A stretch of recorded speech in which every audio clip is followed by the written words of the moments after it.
You know what? When I finished watching this, I just wanted to pack up and stay on this island. I mean it. から僕は僕らしく、そして君は君らしくって初めから探すようなものではないんだと思うんだ。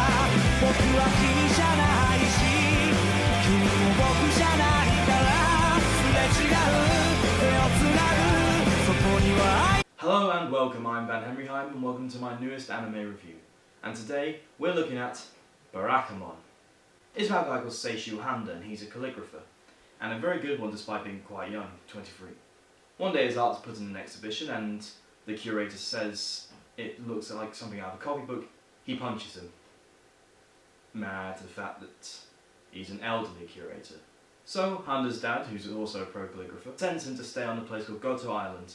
And the stories range from bullies, painting a boat for a gangster, manga-loving freaky girls.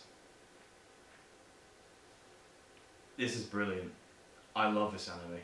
This is possibly one of the funniest animes I've seen. It had me laughing out loud pretty much every single episode. It's fantastic. There are lots of jokes off the characters, off situations. It's wonderfully written and very clever, very funny. I really loved the artwork for this show. It's colourful, it's bright, and it kind of reflects where they are. It's a really lovely island with beaches, with meadows, and the animation doesn't lack in the slightest. There's no cut corners.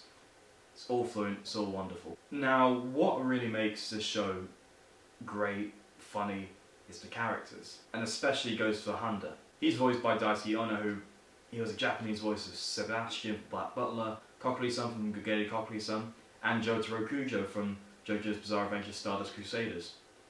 And he's really versatile, and this role along with Kokiri-san proves his comic timing is fabulous. His delivery is brilliant. It's really a funny performance. Handa isn't just a bland character, there's a lot to him. Even though he pulls himself as quite mature, he's still very immature despite being 23.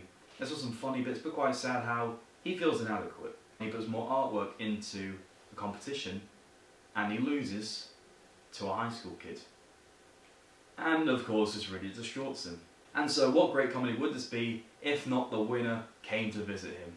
A high school kid called Kozuki Kanzaki.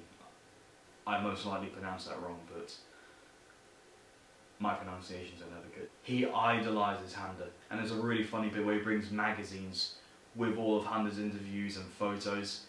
And there's just a lot of comedy from his embarrassment and how Kozuki's adoring these cheap magazines. The island inhabitants are also brilliant characters. You feel you want to spend time with them after watching just even a couple of episodes. You have Miwa, Tamako, Hiroshi, Kentaro, and Yujiro, just to name a few. They're all fun characters. Hina is another funny character, a really shy girl who always bursts into tears. And her shyness does get a lot of laughs. And the great thing about these kids is they act like little kids. They can be annoying, they can be arrogant, but they're so full of energy and it's fun. It's like how South Park turned the cliche of kids always portrayed as angels and portrayed them as what they really are. Foul-mouthed little shits. And Barakamon, it's accurate. Loads of kids these age are energetic and be annoying. It's wonderful. I'm going to pick out two of my favourite characters. The main kid who steals the show is Naru. Naru's a 7-year-old kid.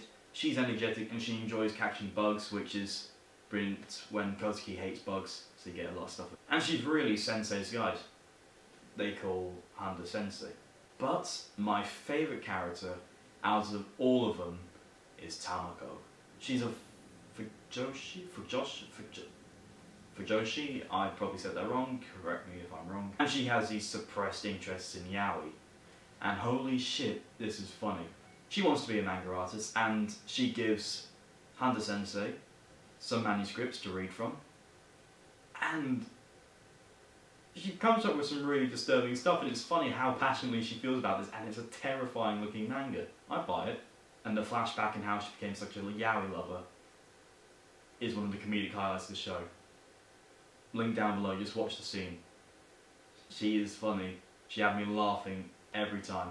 And as I said with the comedy of the show, nothing bombs, nothing falls flat. You might watch a comedy anime and feel that joke didn't hit well with me, or that episode was okay, could add a bit more.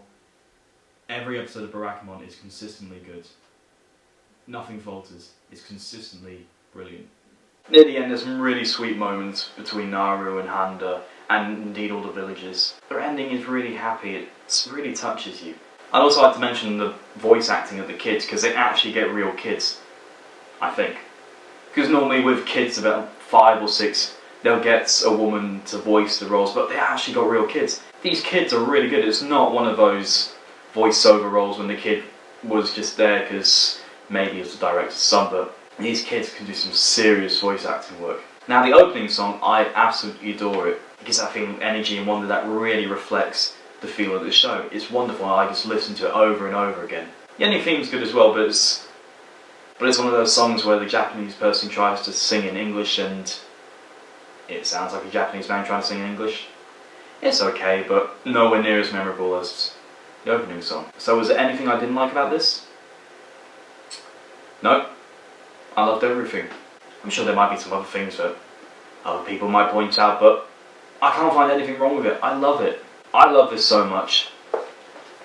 I've even brought the manga, and I can't wait to start reading this and collecting it. Brilliant characters, brilliant comedy, brilliant artwork. I'm going to give Barakamon 9.5 out of 10. Go and watch this. Stop what you're doing and go and watch this right now. Thank you. I'm Van Henryheim. Thank you for tuning in. See ya.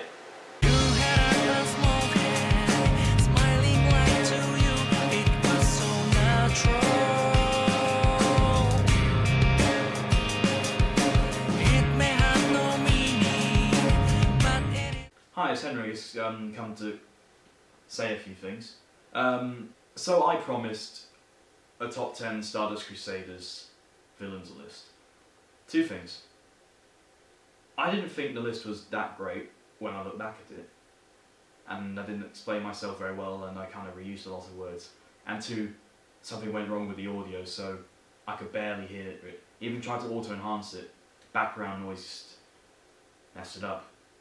So I'm getting rid of that, I'm refilming it. I recently watched the Berserk movie trilogy.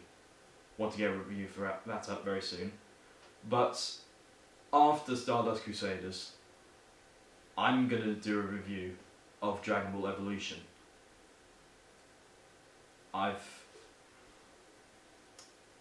It's something I like to touch upon because I've seen some brilliant reviews of it and I want to bring my own things to it because I'd like to say something about that. And it'll probably be quite long. So that's just a little update for that.